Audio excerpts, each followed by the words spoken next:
Welcome to Dubai, a strange, exotic blend of Arab tradition and global glamour.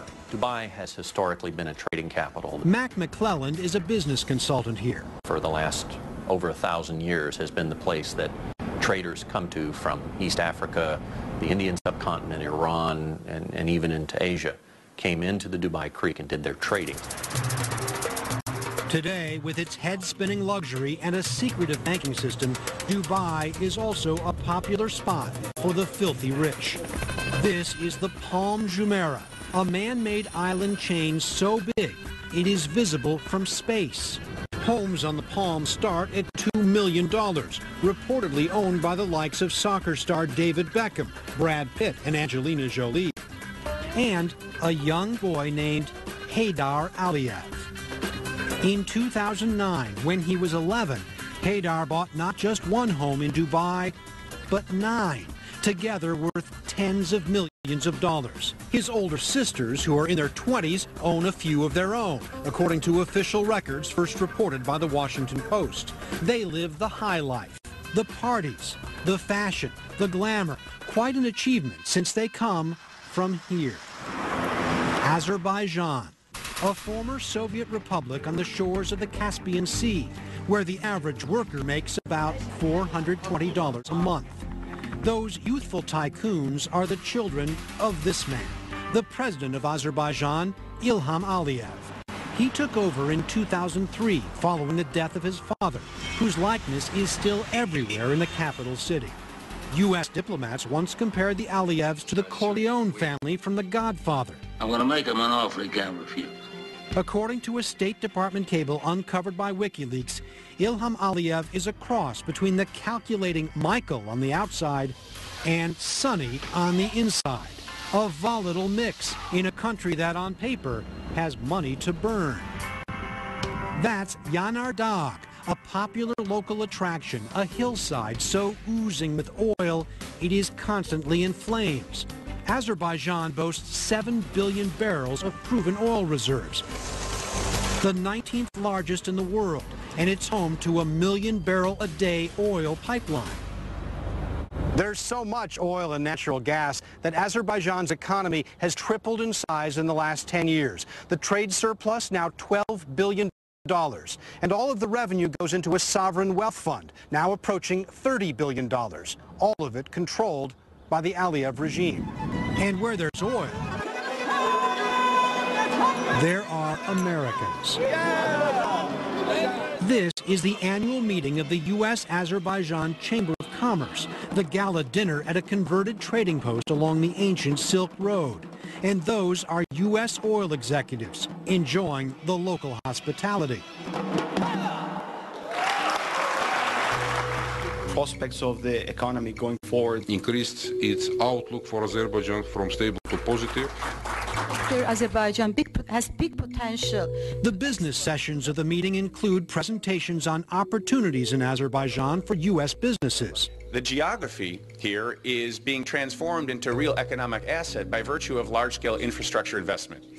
Mahir Iskender is the Chamber's chairman. How important is it to get American investment here? It's really critical that companies learn about opportunities, especially when there's an economic oil boom happening in the country. In the next 15 years, Azerbaijan is expecting $200 billion profit coming from the oil. And where is this money going to go?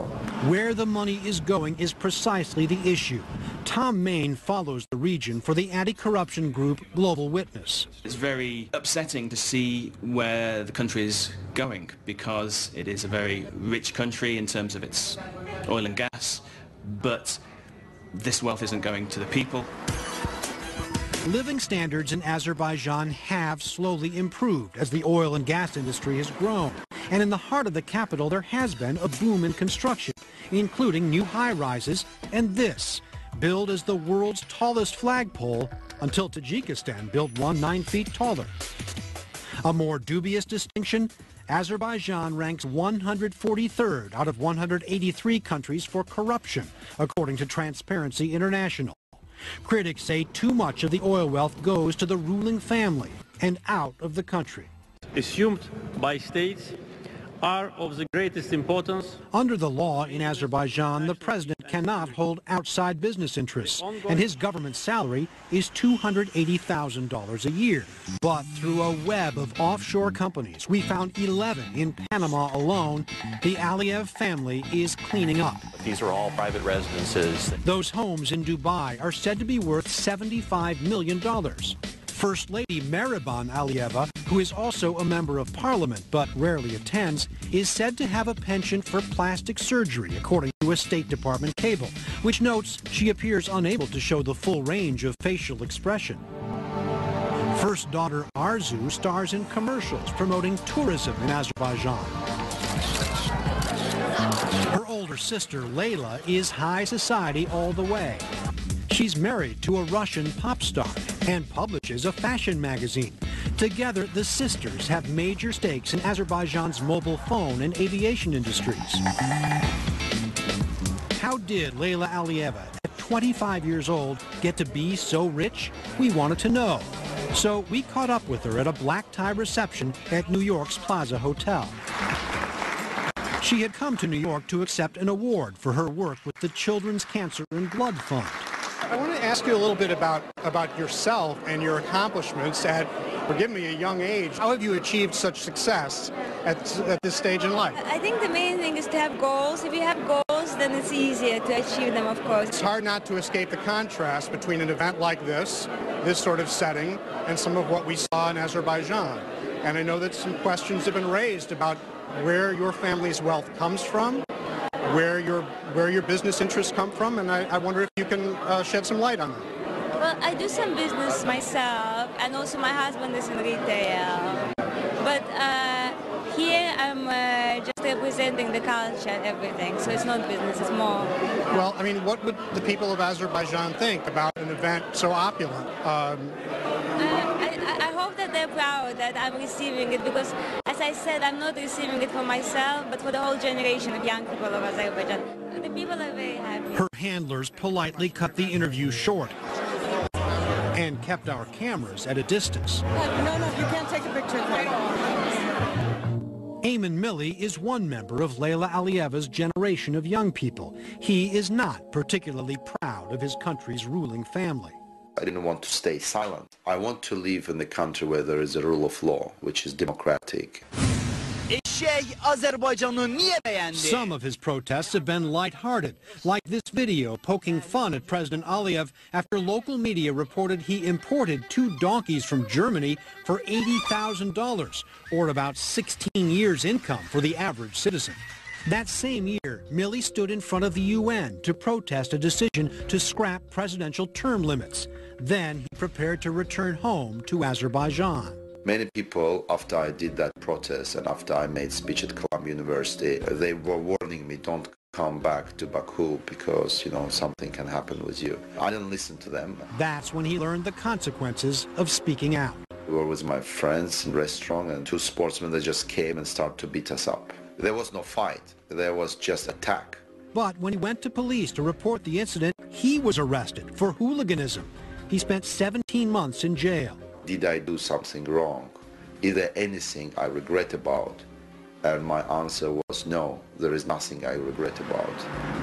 Where was the U.S. government in all of this? The State Department issued a press release saying it regrets the affair, calling it a step backwards. By July 2010, while Ayman Milli was still in jail following his protests in the United States, Secretary of State Hillary Clinton was all smiles as she met with President Aliyev in Baku. The bonds between the United States and Azerbaijan are deep, important, and durable. At the time, she said she did discuss Milli's case with the president, but in private.